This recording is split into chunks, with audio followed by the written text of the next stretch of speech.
ഇന്ന് എന്തുണ്ടാക്കാൻ പോണ? ചെമ്മീൻ ചോറ്. മഞ്ഞപ്പൊടി മുളക് പൊടി ഇട്ട് കൊടുത്തിട്ടുണ്ട്. ഉപ്പും ഇതെല്ലാം കൂടെ മിക്സ് ചെയ്യാം. അരമണിക്കൂർ വെക്കാം. അരി വെള്ളത്തിലിട്ട് വെച്ചെങ്ങനെയാണ് ജീരശാല അരിയാണ്. വെളിച്ചെണ്ണ ഒഴിച്ച് കൊടുത്തിട്ടുണ്ട്. വറുക്കാൻ വേണ്ടി ഇട്ട് കൊടുക്കാം. ചെമ്മീനൊക്കെ കടയിൽ നിന്ന് മേടിച്ചില്ലട്ടാ, ഇവിടെ വലയിട്ടപ്പോൾ കിട്ടിയ. ഫ്രൈ ചെയ്ത് മാറ്റിക്കൊണ്ടിരിക്കുന്നതാണ്.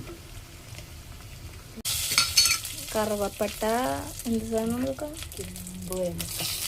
ഗ്രാമ്പു ഏലക്ക, ഇഞ്ചി വെളുത്തുള്ളി പേസ്റ്റ്, വേപ്പില, സവാള, മുളക്, വഴറ്റാം. കുറച്ച് ഉപ്പിട്ടിട്ടുണ്ട്. വറുത്ത് വെക്കുമ്പോൾ നമുക്ക് വെറുതെടുത്ത് തിന്നാം. തക്കാളി ഇട്ട് കൊടുക്കാം. തക്കാളി ഇട്ട് കൊടുത്തിട്ടുണ്ട്. മല്ലിയില ഇട്ടിട്ട് അടച്ച് വെച്ച് വേവിക്കാം. തക്കാളി വെന്തിട്ടുണ്ട്. അപ്പം നമുക്ക് പൊടികൾ ഇട്ട് കൊടുക്കാം. അപ്പം നമ്മൾ മസാലയൊക്കെ ഇട്ട് കൊടുത്തിട്ടുണ്ട്. മുളക് പൊടി, മഞ്ഞൾപ്പൊടി, മല്ലിപ്പൊടി, ഗരം മസാലയും ഇട്ട് കൊടുത്തിട്ടുണ്ട്. പിന്നെ ഇച്ചിരി കുരുമുളക് പൊടി. പച്ചമണം മാറണ വരെ ഇളക്കി കൊടുക്കാം. കുതിർത്ത് വെച്ച അരി നമുക്ക് ഇട്ട് കൊടുക്കാം.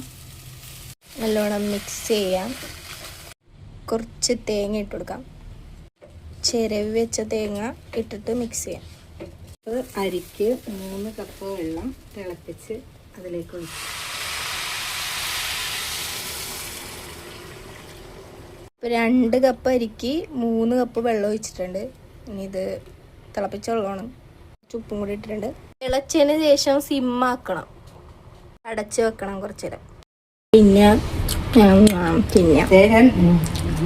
ഇച്ചിട്ട് അടുക്കളായതുകൊണ്ട് ഭയങ്കര ചൂടാണ്. അതാണ് ഈ വേർക്കണം. അത്ര ഇടക്ക് തുറന്ന് ഇളക്കി കൊടുക്കണം. അപ്പം ഇങ്ങനെ ആയിട്ടുണ്ട് ഇപ്പോൾ. അപ്പം നമുക്ക് ചെമ്മീൻ ഇട്ട് കൊടുക്കാം. മല്ലിയില, പിന്നെ നെയ്യ്.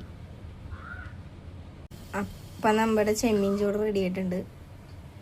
ശരിയെന്നാ കഴിച്ചിട്ട് വരാം. കടിക്കും.